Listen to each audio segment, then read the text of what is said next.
రాష్ట్రాన్ని నడిపిస్తున్నారు. అండ్ అభివృద్ధి మాట ఏంటి, ఇచ్చిన సంక్షేమ పథకాల మాట ఏంటి అనేది బీఆర్ఎస్ పార్టీ ప్రతిపక్షంగా ఉన్న పార్టీ అడుగుతుంది. సో బీజేపీ గతంలో కూడా కేంద్రంలో అధికారంలో ఉంది. అక్కడ నుంచి సహకారం రాకపోయినప్పటికీ కరోనా టైంలో అయినా మిగతా ఈ 9.5 ఏళ్ళైనా కూడా సహకారం లేకపోయినప్పటికీ మేము రాష్ట్రాన్ని అభివృద్ధి పథంలో నడిపించాము అని బీఆర్ఎస్ పార్టీ అప్పుడు చెప్తుంది, ఇప్పటికీ చెప్తుంది.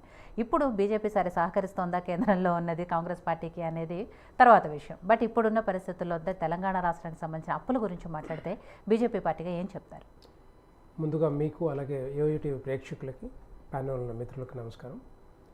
ఇప్పుడు మనం బేసిక్గా తెలంగాణ తెచ్చుకున్నది ఎందుకంటే తెలంగాణ బాగుపరచాలి, తెలంగాణ ప్రజలు బాగుపడాలని ఒక ఆలోచనతో తెలంగాణ కోరుకున్న తెలంగాణ. అది 10 సంవత్సరాలు చూసాం బీఆర్ఎస్ పార్టీ, అరే కేసీఆర్ ప్రభుత్వంలో చూసాం. అక్కడ జరిగిన అన్నీ కూడా ఇప్పుడు బయటకు వస్తూ ఉన్నాయి, ఒక్కొక్కటి బయటకు వస్తూ ఉన్నాయి. కమిషన్లు వేస్తున్నారు, మొత్తం బయటకు వస్తూ ఉన్నాయి. అవన్నీ కూడా క్లియర్ కట్గా కేసీఆర్ గారు చేసిన అప్పులు చూసి చెప్పాలంటే దగ్గర అఫీషియల్గా 6,71,757 కోట్లు ఇప్పటివరకు అఫీషియల్గా. అవి మరి అన్అఫీషియల్గా ఎంత ఉన్నాయో తెలియదు, ఇంకా బయటకు రావాల్సి ఉన్నాయి. ఇంకా దాంట్లో కొన్ని నెంబర్లు చెప్పాలనుకుంటున్నాను, ఎందుకంటే తెలంగాణ ప్రజలందరూ కూడా తెలవాలి ఏమేం జరిగింది ఏంటి అనేది అప్పట్లో. సో దాంట్లో ఎఫ్ఆర్బిఎం కింద తీసుకున్నది 3,89,673 కోట్లు. అట్లా 10 సంవత్సరాలు మరి రకరకాల కార్పొరేషన్లు ఏర్పాటు చేసి గ్యారెంటీల పేరు మీద, వితౌట్ గ్యారెంటీల పేరు మీద, సో అట్లా ఇన్ని కోట్ల రూపాయలు తీసుకొని ఎక్కడ అభివృద్ధి జరిగిందో ఎక్కడ అభివృద్ధి జరగలేదో తెలంగాణ ప్రజలు మొన్ననే చూపించారు.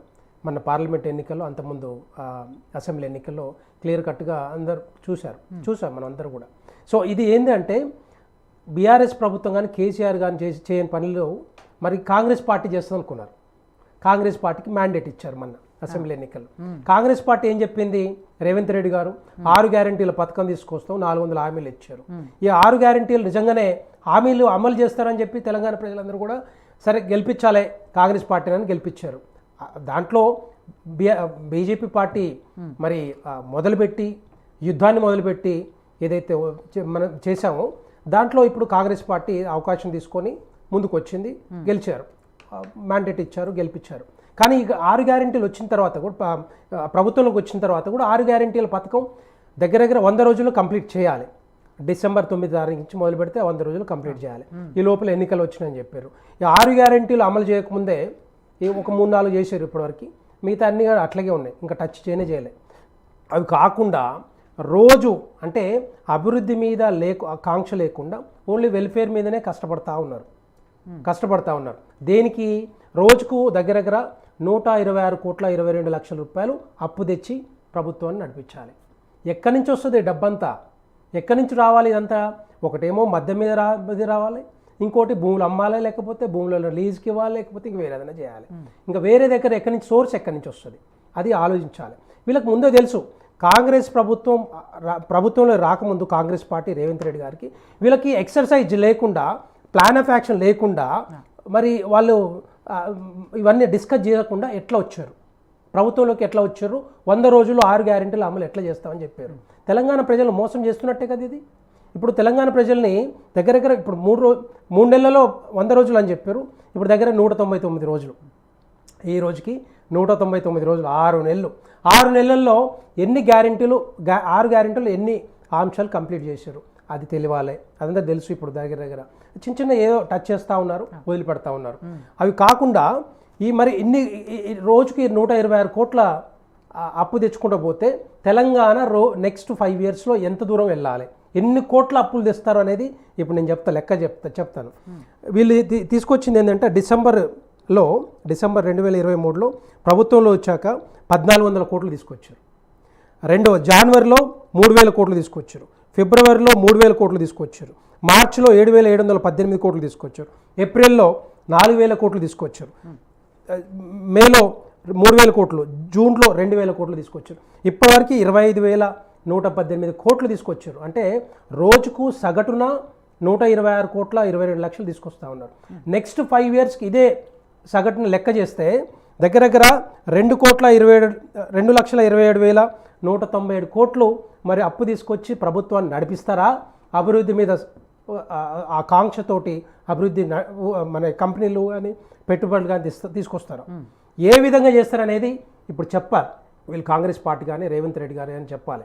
ఇదంతా కూడా ఏంటంటే రోజుకు పేపర్లలో రాసుకోవడం, రేపు అవుతుంది ఎల్లుండి అవుతుంది, రేపు అవుతుంది ఎల్లుండి అవుతుంది. ఇది ఎప్పటిదాకా అండి? నాకు అర్థం కావట్లేదు. ఎన్ని రోజులు నడిపిస్తారు ఇట్లా ప్రభుత్వాన్ని? దగ్గర ఇప్పుడు రుణమాఫీ అని చెప్పారు, 2 లక్షల రుణమాఫీ ఎప్పుడో కంప్లీట్ చేయాలి వీళ్ళు. ఇప్పుడు తీసుకొచ్చారు ఎన్నికలకు, పార్లమెంట్ ఎన్నికలకు ముందు మేము రేపే కంప్లీట్ చేస్తాం ఎల్లుండి. ఇప్పుడు ఏమంటున్నారు? ఆగస్ట్ 15 లోపల కంప్లీట్ చేస్తాం. ఆగస్టులో ఆగస్టులో నాకు తెలిసినంతవరకు కంప్లీట్ చేసే అవకాశాలు లేవు. ఇప్పటివరకు దాని గురించి ఎక్సర్సైజ్ చేసింది లేదు ఇంతవరకు. ఇంకా నెక్స్ట్ ఆల్మోస్ట్ 1.5 month ఉంది అంతే. అది కంప్లీట్ చేయాల్సింది ఎట్లా కంప్లీట్ చేస్తారు? మననే పేపర్లో చూసినాం, ప్రభుత్వ భూముల్ని లీజుకి ఇచ్చి డబ్బు తీసుకొస్తారట. మరి గత బీఆర్ఎస్ ప్రభుత్వం కూడా అదే చేసింది కదా. మళ్ళీ ప్రభుత్వ భూములు అమ్మింది, ప్రభుత్వ లీజుకి ఇచ్చింది, తర్వాత రేట్లు, ప్రభుత్వ భూముల రేట్లు, మన ల్యాండ్ రేట్స్ పెంచడం, ఇవన్నీ కూడా రిజిస్ట్రేషన్ ఛార్జీలు పెంచడం, ఇట్లనే కదా చేసింది కూడా. ఇప్పుడు కూడా మరి కాంగ్రెస్ ప్రభుత్వం ఇట్లాగే చేసుకుంటూ పోతే తెలంగాణ ప్రజలు ఏ విధంగా హర్షిస్తారు, ఎలాగో ఒప్పుకుంటారు? కాంగ్రెస్ ప్రభుత్వం ఇప్పుడు 6 నెలలను చూసాం క్లియర్ కట్గా, మననే మ్యాండేట్ చూసాం. దగ్గర వాళ్ళకి పార్లమెంట్ ఎన్నికల్లో 14-15 సీట్లు వస్తాయని చెప్పి రేవంత్ రెడ్డి గారు చెప్పారు. ఇదే మా రెఫరెండం అవుతుందని చెప్పారు. కానీ ఏమైంది? 8 సీట్లు వచ్చినాయి. 8 సీట్లు బీజేపీకి ఇచ్చింది, బీజేపీకి ఇచ్చినారు తెలంగాణ ప్రజలందరూ కూడా. ఇదే క్లియర్ కట్గా అదే రెఫరెండం అయితే మరి 14 సీట్లు రావాలి. తెలంగాణ ప్రజలందరూ కూడా ఏమనుకుంటున్నారంటే కాంగ్రెస్ పార్టీ ఈ 6 గ్యారెంటీలని అమలు చేయనప్పుడు ఈ ప్రభుత్వాన్ని నడపలేదు అనుకుంటున్నారు. అది క్లియర్ కట్గా తెలంగాణ ప్రజలందరూ అనుకుంటున్నారు. దాన్ని మరి ఏ విధంగా మీరు సమర్థిస్తారు, ఏ విధంగా ముందుకు తీసుకుపోతారు అనేది నెక్స్ట్ 1-2 monthsలో క్లియర్ కట్గా చెప్పాలి. ఇట్లా ఎందుకంటే బీఆర్ఎస్ హయాంలో చాలా చూసాం.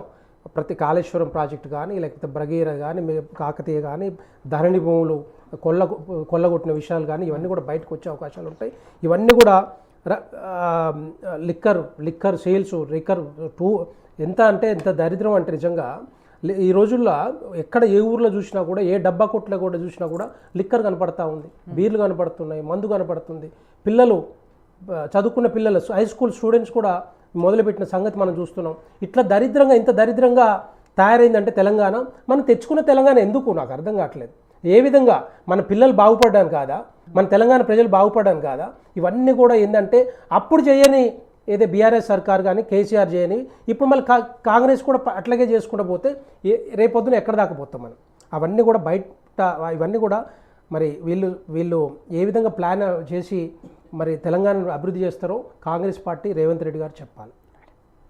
శ్రవణ్ కుమార్ గారు, గత ప్రభుత్వం చేసిన అప్పులు ఇప్పటి ప్రభుత్వానికి సవాళ్ళుగా మారే, తలనొప్పిగా మారింది. వాళ్ళే చెప్తున్నారు అప్పులు, వాళ్ళు చేసిన అప్పులకి, వడ్డీలకి, అసలుకి కట్టడానికే సరిపోతుంది. ఇంకా రాష్ట్ర అభివృద్ధి ప్రధాన వెళ్ళాలి అంటే ఇంకా కొత్త ఆదాయ వనరులు సమకూర్చుకోవాలి. ప్రస్తుత ప్రభుత్వం ఆ ప్లాన్లోనే ఉందనేది. బట్ ఎలా చేస్తారు ఏంటి అనేది తెలంగాణ ప్రజలందరూ ఆసక్తిగా ఎదురు చూస్తున్నారు. ఎందుకంటే ఆగస్టు